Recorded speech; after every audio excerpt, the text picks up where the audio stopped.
السلام علیکم جی، تو کیسے ہو آپ سب لوگ؟ میں ہوں ردا اور آپ لوگ ہو اس وقت میرے یوٹیوب چینل ردا فاطمہ ناولز پہ. تو پیچھے کے شور کو اگنور کرنا کیونکہ بہت زیادہ باجے بجیں گے.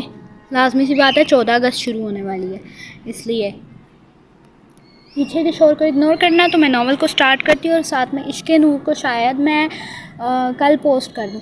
اب میں لیزی ہوں، میں کیا بتاؤں، تو اس لیے جو میں بولتی ہوں نا اس بات کا بالکل بھی یقین نہیں کرنا کہ اگر میں کہہ رہی ہوں میں کل پوسٹ کروں گی تو ہو سکتا ہے میں کل پوسٹ نہ کروں. اس لیے امید بالکل بھی نہیں لگانی کہ میں سچی مچی کل پوسٹ کر دوں گی. تو میں ناول کو سٹارٹ کرتی ہوں. چلو اچھی بات ہے، یہ کہتے ہوئے اس نے فون بند کر دیا. وہ سیڑھیوں سے نیچے آ رہا تھا. اوئے پری سنو، وہ مصروف تھی. بکو، آج میرے ساتھ بائیک کی ریس کرنا، دیکھنا تم ہار جاؤ گی. سوال ہی پیدا نہیں ہوتا، وہ اس کو دیکھتے ہوئے بولی. اچھا تو پھر چلو ابھی. وہ لیپ ٹاپ رکھ کے کھڑی ہو گئی. پہلے جاؤ کپڑے بدل کے آؤ. وہ شلوار قمیض میں تھا. اچھا جا رہا ہوں، کہتے ہوئے اپنے کمرے میں چلا آیا. الماری کھولتے ہی کالے رنگ کی پینٹ شرٹ نکالی اور واش روم میں چلا گیا، جبکہ دوسری طرف وہ بھی اپنے کپڑے تبدیل کر رہی تھی. وہ کالے رنگ کی پینٹ شرٹ پہنے سنہرے بالوں کو کھلا چھوڑتے ہوئے کمرے سے نکل آئی. چلیں؟ ہاں چلو. وہ اس کے آگے چلنے لگی تھی. ناک چڑھاتے وہ بھی اس کے پیچھے آ گیا. اس کے فلیٹ کے نیچے 2 ہیوی بائک کھڑی تھیں، ایک فل بلیک اور ایک گرین اینڈ بلیک. وہ بلیک کلر کی ہیوا بائک پہ بیٹھتے ہوئے ہیلمٹ پہنتے ہوئے اس کو دیکھتے ہوئے بولی. ایک بار پھر سوچ لو اشیان. میں نے سوچ لیا ہے، ضرورت نہیں. وہ بائک کو ایک کھلے میدان میں لے آئے تھے. اس وقت 9 بج رہے تھے. وہ ایک کھلی سڑک تھی جہاں پر کوئی موجود نہیں تھا. 3 تک گنتے ہوئے انہوں نے ریس شروع کی. پہلے اشیان آگے جا چکا تھا. وہ پیچھے دیکھتے ہوئے ہاتھوں سے اشارہ کرنے لگا. 3 سے 4 منٹ بعد وہ آگے آ چکی تھی. وہ پیچھے ایک نظر ڈالتے بائک کو زم سے آگے لے جا چکی تھی. اسلام آباد سے لے کر رواد تک انہوں نے ریس لگائی تھی. وہاں پر آ کر ڈارک لیڈی سب سے پہلے کھڑی تھی. کچھ دیر بعد اشیان وہاں پر آتے ہوئے بولا. وہ ہنستے ہوئے بول رہا تھا. یار تم کیسے جیت گئی؟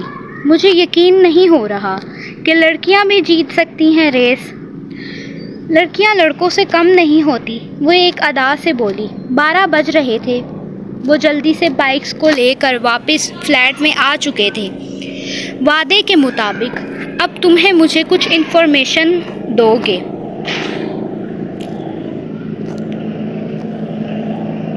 اور تم وہ نکال کر مجھے دو گے. یار پتہ نہیں میں کیوں ہار گیا آج، ویسے کبھی نہیں ہارا تھا. وہ ناک چڑھاتے ہوئے بولا.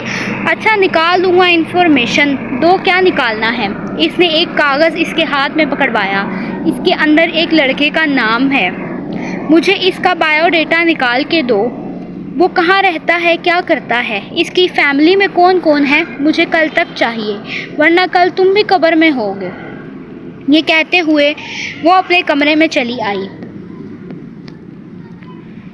وہ اس وقت کلب میں موجود تھی. رنگ برنگی روشنی اس کے چہرے پر چمک رہی تھی. وہ کافی ڈرنک کر چکی تھی. وہ نشے میں تھی. تبھی ایک لڑکا اس کو دیکھ کے پاس آیا. Excuse me. یس. آپ کو کوئی ہیلپ چاہیے؟ نہیں تھینک یو، ضرورت نہیں ہے. وہ اس کا ہاتھ پکڑتے ہوئے بولا. ارے ضرورت کیسے نہیں ہے آپ کو؟ اس نے اپنے ہاتھ سے اس کے ہاتھ نکالے. میں نے کہا نا ضرورت نہیں ہے، سمجھ نہیں آتی آپ کو؟ ارے ایسے کیسے چھوڑ دوں آپ کا ہاتھ؟ ان دونوں کی لڑائی دیکھ کر وہ ان کے پاس آیا. کیا ہوا ہے؟ اس نے حوریہ سے سوال کیا. یہ مجھے جان بوجھ کے تنگ کر رہے ہیں، بار بار میرا ہاتھ پکڑ رہے ہیں۔ وہ اس سے مخاطب ہوا، کیوں پریشان کر رہے ہو اس کو؟ تم کون ہو اور کیا ہے تمہیں؟ جاؤ یہاں سے۔ میں نہیں جاؤں گا۔ کیا کرے گا؟ اس کو لگتا کیا ہے جو ہمارے مسئلے میں پڑ رہا ہے؟ میرا حق بنتا ہے کہ میں ایک لڑکی کی عزت بچاؤں۔ ابھی چلے جاؤ ورنہ پولیس میں کمپلین کروں گا۔ وہ اس سے بحث کرنے میں مصروف ہو گیا جبکہ حوریہ ڈگمگا رہی تھی۔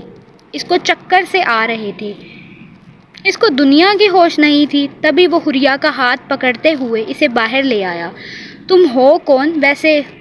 حوریہ نے سوال کیا۔ آشیان۔ تمہارا نام کیا ہے اور یہاں پر کیا کر رہی ہو؟ شکل سے تو اچھے گھر کی لگتی ہو۔ او مسٹر، تمہیں کیوں بتاؤں میں جو بھی ہوں؟ اب تم جاؤ۔ حوریہ کا ہاتھ ابھی بھی اس کے ہاتھوں میں تھا۔ میں نے کہا نا تم جاؤ۔ وہ ابھی بھی ڈگمگا رہی تھی۔ تم سے چلا جا نہیں رہا؟ وہ طنزیہ مسکرایا۔ تبھی آشیان نے فون نکال کر کسی کو کال ملائی۔ یار جلدی آ جا یہاں پر۔ کہاں پر اور کیوں؟ میں اس وقت کلب کے باہر کھڑا ہوں، آ جا۔ ایک لڑکی یہاں نشے میں ہے، اس سے چلا نہیں جا رہا، تو میں کیا کروں؟ تو کس مسئلے میں پڑ جاتا ہے؟ دوسری طرف سے آواز آئی تھی۔ یار اب پڑ گیا ہوں، تو ہیلپ نہیں کرے گا؟ جلدی سے آ جا ورنہ یہ اپنی باتوں سے مجھے پاگل کر دے گی۔ اچھا 15 منٹ میں آتا ہوں۔ وہ اس لڑکی کو سنبھال رہا تھا، تبھی وہ اس کے پاس پہنچ چکا تھا۔ ہاں کیا ہے؟ کیوں بلایا ہے؟ جلدی بول۔ یہ دیکھ اس کو۔ اوئے تمہیں پتہ ہے میرے بابا کے پاس بہت سا پیسہ ہے، اگر میں چاہوں تو 1 منٹ میں اٹھا لیں گے تمہیں۔ یہ لڑکی مجھے پاگل کر دے گی یار۔ اوئے تم سے چلا تو جاتا نہیں ہے اور بڑی بڑی باتیں کرتی ہو۔ میں اسے جانتا ہوں، وہ فٹ سے بولا۔ اس کا ایڈریس بھی جانتے ہوگے؟ ایڈریس نہیں پتا۔ اب اس کا کیا کریں گے؟ اوئے رکنا، ایک لڑکی اس کا ایڈریس جانتی ہے، مطلب اس کی دوست ہے وہ، اور اسے میں جانتا ہوں۔ رک جا، میں اس کو فون کرتا ہوں۔ اس نے کال ملائی۔ ہیلو، کیا ہے بولو؟ دوسری طرف سے آواز آئی۔ تمہاری دوست حوریہ کلب میں ڈرنک کر کے گرتی پھر رہی ہے۔ یہ کیا کہہ رہے ہو تم؟ صحیح کہہ رہا ہوں، اس کا ایڈریس دو۔ اچھا لکھو، میں تمہیں لکھواتی ہوں۔ اس نے ایڈریس لکھ کر آشیان کو تھما دیا۔ بھائی میرا کام ہو گیا، اب تو سنبھال اس مصیبت کو خود ہی۔ وہ یہ کہہ کر وہاں سے جا چکا تھا۔ آشیان اس کو بازو سے پکڑ کر گاڑی میں بٹھاتے ہوئے بڑبڑایا۔ اوئے لڑکی، منہ بند کر کے بیٹھ جاؤ۔ اب ایک لفظ نہ سنوں تمہارے منہ سے، ورنہ تمہاری حلق سے زبان کھینچ لوں گا۔ تم مجھے دھمکی دے رہے ہو؟ وہ نشے کی حالت میں بڑبڑا رہی تھی۔ تم تھوڑی دیر منہ بند کر کے نہیں بیٹھ سکتی؟ تم کون ہوتے ہو مجھے چپ کروانے والے؟ نیچے اتارو مجھے گاڑی سے، مجھے نہیں جانا تمہارے گھر۔ ارے پاگل لڑکی، تمہارے گھر لے جا رہا ہوں، بھلا اپنے گھر کیوں لے جاؤں گا؟ اتارو مجھے نیچے گاڑی سے۔ ارے میری ماں، منہ بند کر کے بیٹھ جا۔ تقریباً 15 منٹ بعد اس کے گھر کے باہر موجود تھے۔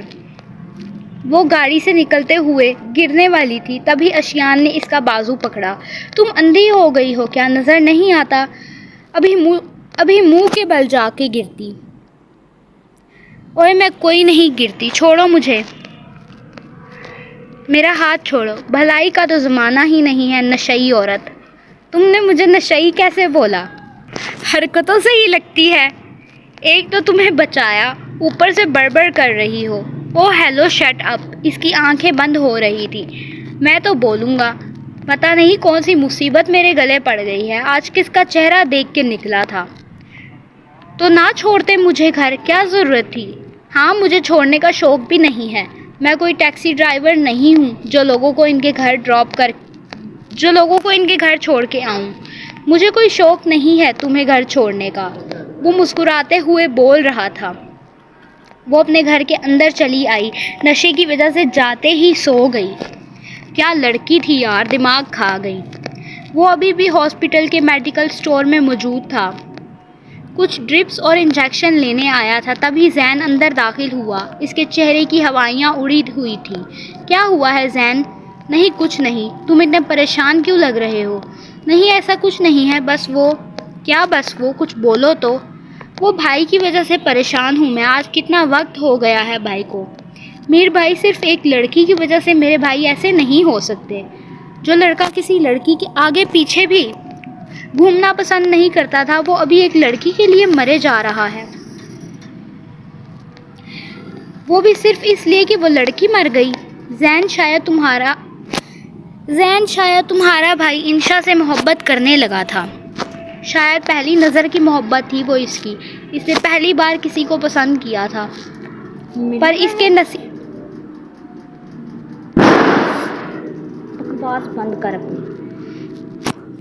اس سے پہلی بار کسی کو پسند کیا تھا، پر اس کے نصیب میں وہ نہیں لکھی تھی، اس لیے وہ نہیں ملی۔ شاید اس میں بھی کوئی بھلائی ہی تھی۔ تبھی وہ ڈرپ اور انجیکشن لے کے باہر نکل آیا۔ ڈاکٹر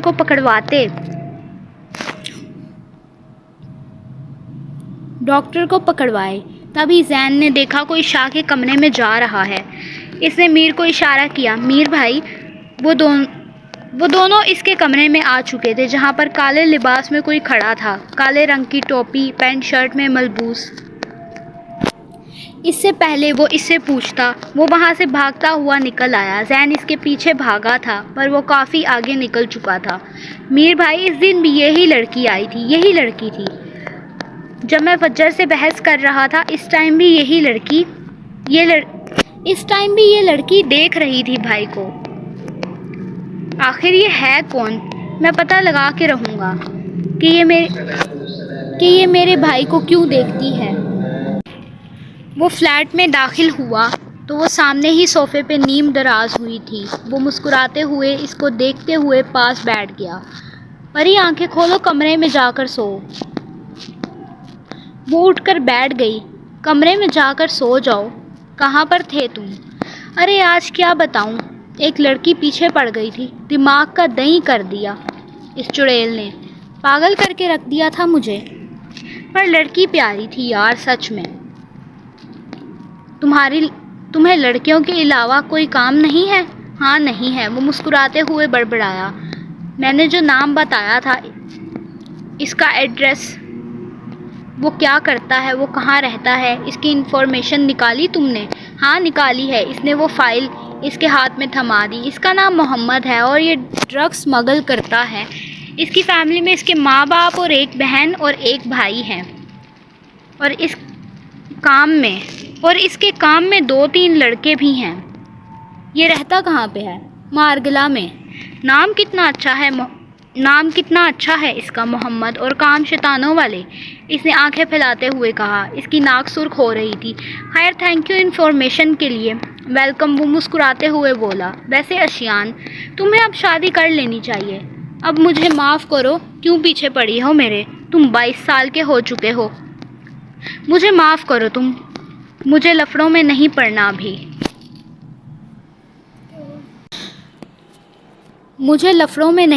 ابھی۔ اچھا ٹھیک ہے، جاؤ فریش ہو جاؤ، میں جا رہی ہوں کہیں، آدھے گھنٹے تک آؤں گی۔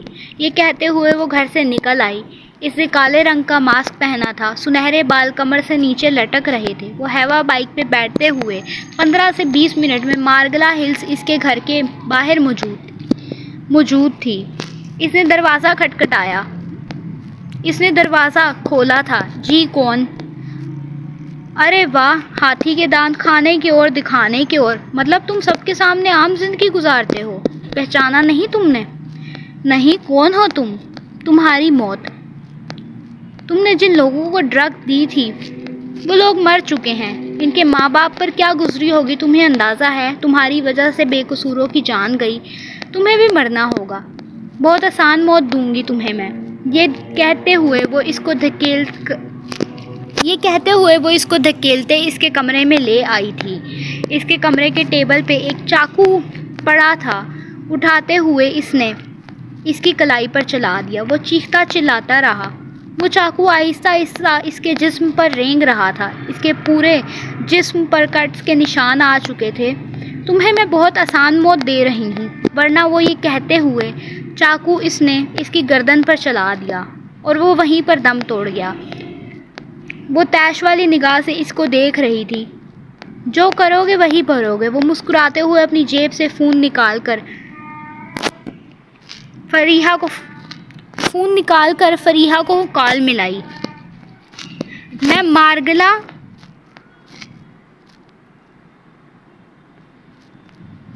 مارگلا پہنچو، ایڈریس سینڈ کر رہی ہوں گھر کا۔ ہیلو ڈارک لیڈی، جی 15 منٹ میں آ رہی ہوں۔ وہ وہاں سے نکل چکی تھی جب وہ وہاں پہنچی۔ تم نے اب کس کو مار دیا؟ چھوڑو نا جس کو بھی مارا ہے، اس کی وجہ سے بہرحال بہت معصوم لوگ مرے ہیں۔ میرا بس چلے تو اس کے ٹکڑے ٹکڑے کر کے جانوروں کو ڈال دوں، بیچاروں کی بھوک مٹ جائے گی، اس سے نیکی ہو جائے گی۔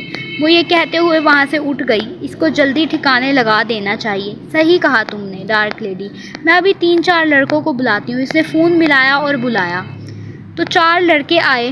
اس کی لاش کو لے جاؤ اور جنگل میں جانوروں میں ڈال دو۔ یہ کہتے ہوئے وہ بائک پر بیٹھ گئی۔ کچھ دیر بعد وہاں پولیس آ چکی تھی۔ وہ اس کی ماں سے سوال کر رہے تھے، آپ کا بیٹا صبح کہاں تھا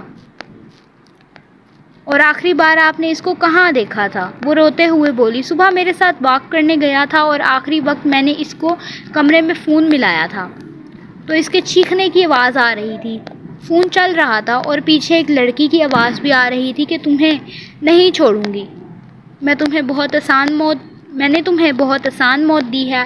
اپنے فلیٹ کے اندر پہنچتے ہوئے اس نے الماری میں سے کپڑے نکالے اور تبدیل کرنے چلی گئی۔ جب وہ باہر آئی تو سنہرے بال گیلے تھے۔ وہ ان کو گیلا ہی چھوڑ کر کمرے سے نکل آئی اور دوسرے کمرے میں جہاں پہ پیانو، گٹار اور میوزک سسٹم کا سامان تھا، وہ چیئر پر بیٹھتے ہوئے گنگنانے لگی۔ تبھی اشیان اندر داخل ہوا۔ کیا گنگنایا جا رہا ہے پری؟ اس کو جواب دینا ضروری نہ سمجھتے ہوئے گنگنانے میں لگی ہوئی تھی۔ میں نے تم سے کچھ پوچھا ہے پری؟ جب اس نے اس کی آنکھوں میں دیکھا تو اس کی آنکھیں سرخ ہو رہی تھی۔